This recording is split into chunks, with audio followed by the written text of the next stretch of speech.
Well, I mean, that's a bold statement to make considering Star Wars is in a terrible place right now. But, you know, Shill's got a shill, right? We got to get into those red carpet premieres, and we got to get into Star Wars Celebration with our media credentials, right? Star Wars, let's see, 2019 will be the best year for Star Wars, says Screen Rant. Chris Agar? Star Wars is set to have a massive 2019, and it could be the best year for the franchise yet.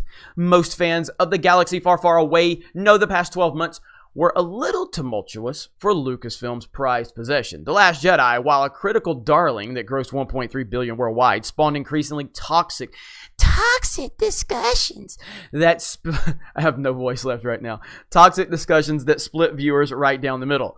Things got extremely ugly up front, exemplified by Kelly Marie Tran. Oh my God, you're really going to do this? You're really going to do this? Exemplified by Kelly Marie Tran quitting social media after constant harassment. Oh my God. They what is the hyperlink? What? There's nothing to support this. There's nothing to support these claims. What did she say?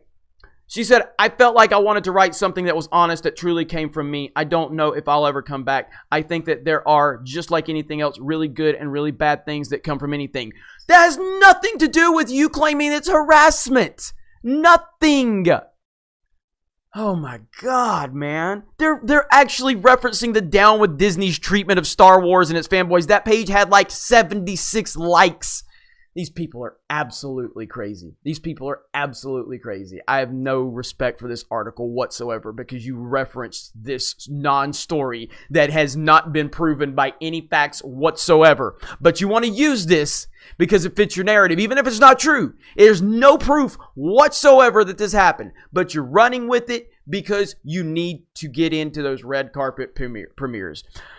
As if that was not bad enough, even though there's no proof of it, and we're still going to claim it's so horrible, even though it never really happened. Spin-off Solo became the first Star Wars box office failure, earning $392 million worldwide against an inflated budget of $250 million. After 40 years of pop culture dominance, Star Wars has stumbled. But as the old saying goes, time heals all wounds, and Star Wars only stood to benefit from the extended gap between Solo's release and Episode 9. By the time the Skywalker Saga finale debuts at the end of 2019, it will have been 19 long months since the general public had a new Star Wars movie to pick apart. Sure, Episode 9 marketing campaign will keep the film in the conversation, but the mainstream moviegoers have had plenty of time to remember how much they missed Star Wars at Christmas. For these reasons and more, 2019 is going to be massive for Star Wars. The release of any Star Wars movie is a big deal in Hollywood, but except for when it's Solo. But of course, that was a release date, right? You know, because the release of any Star Wars movie is a big deal, unless we need to say it was the release date that made Solo fail. It had nothing to do with the disaster known as The Last Jedi, right? Because that would make too much sense.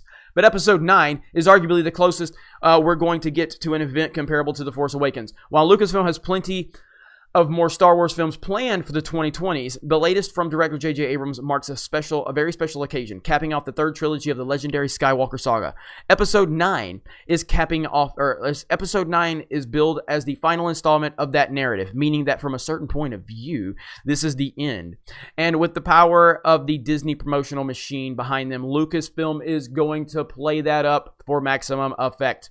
Movies that serve as the conclusion of their respective franchises tend to do very well commercially and can even be their highest grossing of all time. See Lord of the Rings, Harry Potter, blah, blah, blah, blah, blah, blah. It's highly unlikely Episode 9 sets a new record for Star Wars. The Force Awakens tally of $936 million is an untouchable haul, but it may comfortably out-earn The Last Jedi, especially if word of mouth is good. Episode 9 is the perfect antidote to the growing belief that there's Star Wars franchise fatigue. There's no Star Wars franchise fatigue.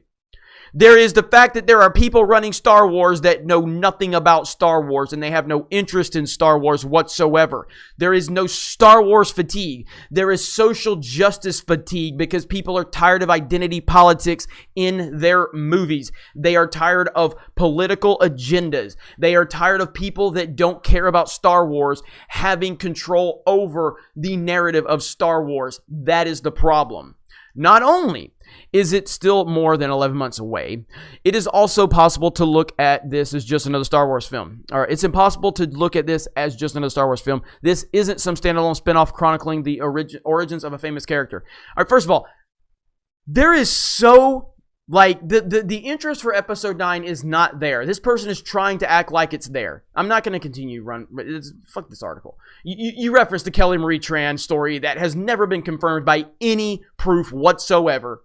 So again, you are not interested in facts. You are not interested in the truth. You are interested in spinning this however you can spin this just so your website can remain on the goody two-shoes list of Disney, so you can continue to get perks and get into premieres and get into celebration with your media credentials. I guess that's good enough for you. Well, I'm more worried about Star Wars getting right. I'm more worried about the truth getting out there. And when you say that there's speculation of growing Star Wars fatigue, you don't know what you're talking about. We are not tired of Star Wars. We will never be tired of Star Wars. We are tired of identity politics ruining the entertainment industry. That is what we're tired of.